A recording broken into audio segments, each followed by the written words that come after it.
सम्राट अशोक भारतीय इतिहास के सबसे महान और प्रभावशाली शासकों में से एक थे। मौर्य वंश के तीसरे शासक के रूप में अशोक ने भारत के विशाल भूभाग पर शासन किया और उनके शासनकाल को उनकी बौद्ध धर्म में दीक्षा और धम्म नीति के लिए विशेष रूप से याद किया जाता है। आइए सम्राट अशोक की जीवन यात्रा और उनके ऐतिहासिक महत्व को विस्तार से समझते हैं। सम्राट अशोक का जन्म 304 ईसा पूर्व पटना के पास पाटलिपुत्र में हुआ था।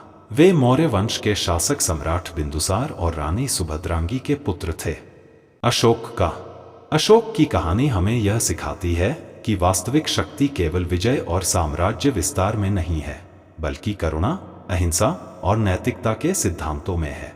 सम्राट अशोक भारतीय इतिहास में सदा सर्वदा के लिए एक अमर व्यक्तित्व के रूप में स्थापित रहेंगे। पालन पोषण एक राजकुमार के रूप में हुआ और उन्होंने अपनी प्रारंभिक शिक्षा और प्रशिक्षण एक योग्य शासक बनने के लिए प्राप्त किया। वे अपने युवावस्था से ही एक कुशल योद्धा और शासक माने जाते थे।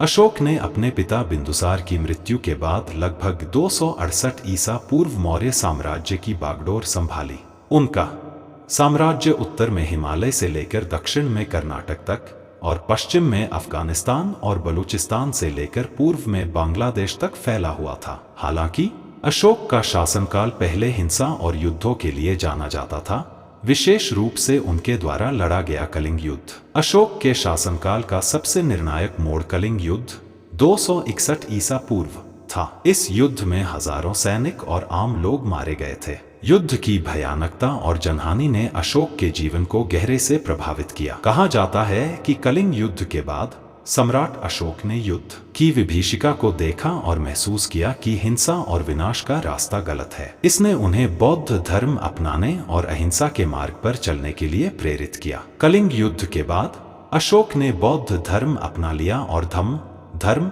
का पालन करने का संकल्प लिया। उन्होंने अहिंसा, सहिष्णुता और करुणा की नीतियों को और ये प्राचीन भारतीय इतिहास के महत्वपूर्ण स्रोत माने जाते हैं। इन शिलालेखों में अशोक ने अपनी नीतियों, धार्मिक सिद्धांतों और प्रशासनिक निर्णयों का विवरण दिया है। अशोक के शिलालेख न केवल भारत में बल्कि नेपाल, पाकिस्तान और अफगानिस्तान में भी पाए गए हैं, जो उनके विशाल साम्राज्य की सीमा को दर्शाते हैं। अशोक का निधन लगभग 232 ईसा पूर्व हुआ।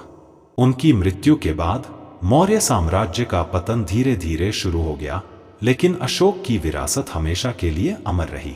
सम्राट अशोक के शासनकाल को भारतीय इतिहास में स्वर्ण युग माना जाता है। धर्म उनके द्वारा अपनाए गए न केवल भारतीय समाज को बल्कि पूरी दुनिया को गहराई से प्रभावित किया। अशोक का शासनकाल एक उदाहरण है कि कैसे एक शासक अहिंसा, सहिष्णुता और करुणा के सिद्धांतों के आधार पर अपने राज्य का संचालन कर सकता है। रूप में जीवित है।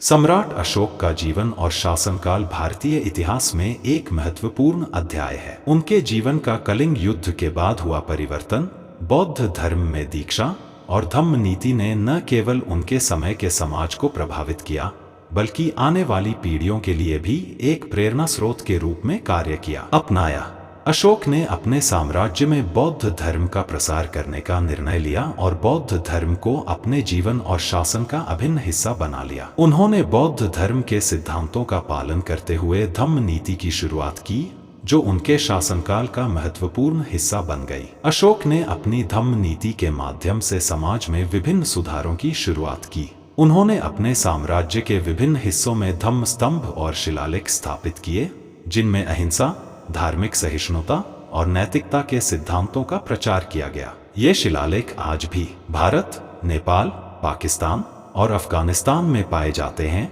और अशोक के समय की विचारधारा का प्रमाण हैं। अशोक ने अपने शासन में दास्ता और पशु बलि जैसी प्रथाओं को समाप्त करने की कोशिश की। उन्होंने अस्पताल, सड़क और सराय जैसे सार्वजनिक कल्याणकारी संस्थाओं की स्थापना की, जिससे उनके प्रजाजनों का जीवन सुधर सके। इसके अलावा अशोक ने धार्मिक स्वतंत्रता का समर्थन किया और अपने साम्राज्य के विभिन्न धार्मिक समुदायों के बीच सामंजस्य बनाए रखने का प्रयास किया। अशोक ने बौद्ध धर्म को न केवल भारत में बल्कि विदेशों में भी फैलाने का प्रयास किया। उन्होंने अपने पुत्र महेंद्र और पुत्री संघमित्रा को श्रीलंका भेजा, जहां उन्होंने बौद्ध धर्म का प्रचार किया। इसके अलावा अशोक ने बौद्ध धर्म के प्रचार के लिए अपने दूतों को मिस्र, ग्रीस, सीरिया और अन्य विदेशी देशों में भी भेजा।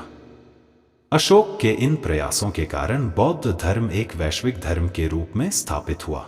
अशोक ने अपने धम्म नीति और समाज सुधारों के संदेश को अपने साम्राज्य के विभिन्न हिस्सों में फैलाने के लिए शिलालेखों का उपयोग किया। इन शिलालेखों को पत्थरों और स्तंभों पर उकेरा गया था। अशोक की धम्म नीति और उनके द्वारा स्थापित शिलालेखों ने उन्हें धम्माशोक के रूप में प्रसिद्धि दिलाई। उनके शासनकाल के दौरान किए गए समाज सुधार और बौद्ध धर्म के प्रचार ने उन्हें भारतीय इतिहास के महानतम शासकों में शामिल कर दिया। आज भी अशोक का नाम भारतीय इतिहास में महानता और धम्म के प्रतीक के रूप में